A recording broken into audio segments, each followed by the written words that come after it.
अब हम लोग केस 2 पढ़ते हैं।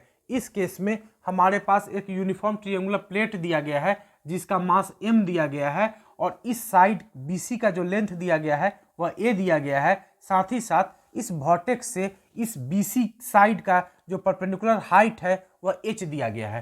क्लियर है। और हमें यहाँ बोला गया है कि इस यूनिफॉर्म ट्रायंगुलर प्लेट का उस एक्सिस के about moment of inertia calculate कीजिए जो एक्सिस इस यूनिफॉर्म ट्रायंगुलर प्लेट के सेंटर ऑफ मास से होकर गुजरता है तथा इस BC साइड के पैरेलल होता है।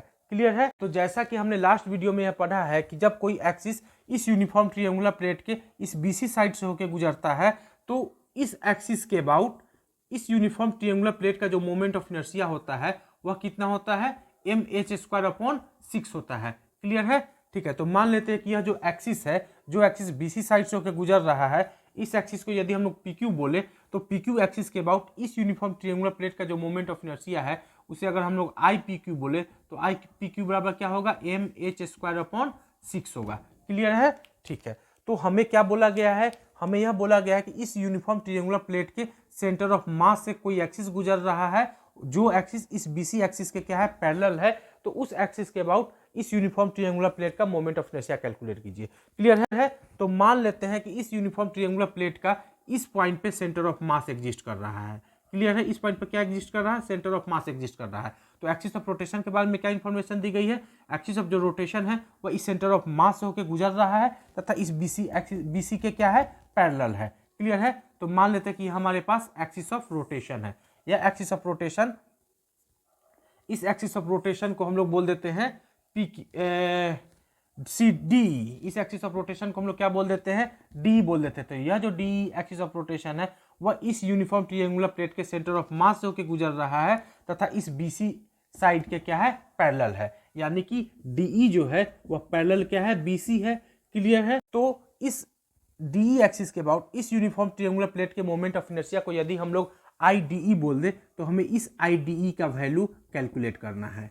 क्लियर है। ठीक है। तो हम लोग इस IDE का वैल्यू कैसे कैलकुलेट करेंगे। क्लियर है। तो जैसा कि हम लोग यह देख रहे हैं कि यह जो DE एक्सिस है और यह जो BC साइड है, ठीक है, तो BC साइड से गुजरने वाला यह जो PQ एक्सिस है, यह PQ एक्सिस तथा यह DE एक्सिस दोनों आपस में क्या है पैरेलल है। तो हम लोग और साथ ही साथ यह जो DE एक्सिस है वह इस यूनिफॉर्म ट्रायंगुलर प्लेट के सेंटर ऑफ मास से होकर गुजर रहा है। तो हम लोग पैरेलल एक्सिस थ्योरम का यूज करके इस DE एक्सिस के अबाउट इस यूनिफॉर्म ट्रायंगुलर प्लेट का मोमेंट ऑफ इनर्शिया कैलकुलेट कर सकते हैं। क्लियर है। क्लियर है। तो जैसा कि हमने सेंटर ऑफ मास के कॉन्सेप्ट में पढ़ा है कि यदि हमारे पास कोई ट्रायंगुलर प्लेट हो तो इस ट्रायंगुलर प्लेट का यदि हाइट h हो, क्लियर है, तो इसका कहीं सेंटर, इसका जो सेंटर ऑफ मास होता है वह सेंटर ऑफ मास से यदि हम लोग इस साइड पे अगर परपेंडिकुलर लाइन ड्रॉ करेंगे तो यह जो परपेंडिकुलर हाइट होता है वह क्या होता है h/3 होता है। क्लियर है। तो जब हम लोग इस सेंटर ऑफ मास से इस BC साइड पर परपेंडिकुलर लाइन ड्रॉ करेंगे तो इस परपेंडिकुलर लाइन का जो लेंथ होगा वह क्या होगा, इस हाइट का 1/3 होगा। तो यह हाइट हमारे पास कितना है h है, तो यह लेंथ कितना होगा h/3 होगा। क्लियर है। यानी कि इस DE एक्सिस और इस PQ एक्सिस के बीच का जो परपेंडिकुलर लेंथ है वह कितना है हमारे पास h/3 है। क्लियर है। साथ ही साथ यह जो DE एक्सिस है वह इस यूनिफॉर्म ट्रायंगुलर प्लेट के सेंटर ऑफ मास होकर गुजर रहा है तथा इस PQ एक्सिस के क्या है पैरेलल है। तो अब हम लोग आसानी से पैरेलल एक्सिस थ्योरम लगा करके इस DE एक्सिस के अबाउट इस यूनिफॉर्म ट्रायंगुलर प्लेट का मोमेंट ऑफ इनर्शिया कैलकुलेट कर सकते हैं। क्लियर है। ठीक है। क्लियर है। तो पैरेलल एक्सिस थ्योरम से हम लोग बोल सकते हैं कि इस PQ एक्सिस के अबाउट इस यूनिफॉर्म ट्रायंगुलर प्लेट का जो मोमेंट ऑफ इनर्शिया है वह कितना है IPQ है। क्लियर है। तो IPQ बराबर होगा क्या, इस DE एक्सिस के अबाउट इस यूनिफॉर्म ट्रायंगुलर प्लेट का जो मोमेंट ऑफ इनर्शिया वह कितना है IDE है। तो बराबर क्या लिखेंगे IDE प्लस इस यूनिफॉर्म ट्रायंगुलर प्लेट का मास कितना है हमारे पास m है, तो प्लस क्या लिखेंगे m इंटू क्या लिखेंगे इस DE एक्सिस और इस PQ एक्सिस के बीच का जो परपेंडिकुलर हाइट है वह कितना हमारे पास h/3 है। तो इंटू क्या लिखेंगे h/3 का स्क्वायर। क्लियर है। तो लास्ट वीडियो में हमने यह कैलकुलेट किया था कि इस PQ एक्सिस के अबाउट इस यूनिफॉर्म ट्रायंगुलर प्लेट का जो मोमेंट ऑफ इनर्शिया होता है वह कितना होता है mh² होता है। तो IPQ की जगह पे हम लोग क्या लिखेंगे mh² लिखेंगे बराबर IDE, यानी इस एक्सिस के अबाउट हमें इस यूनिफॉर्म ट्रायंगुलर प्लेट का मोमेंट ऑफ इनर्शिया कैलकुलेट करना ही है।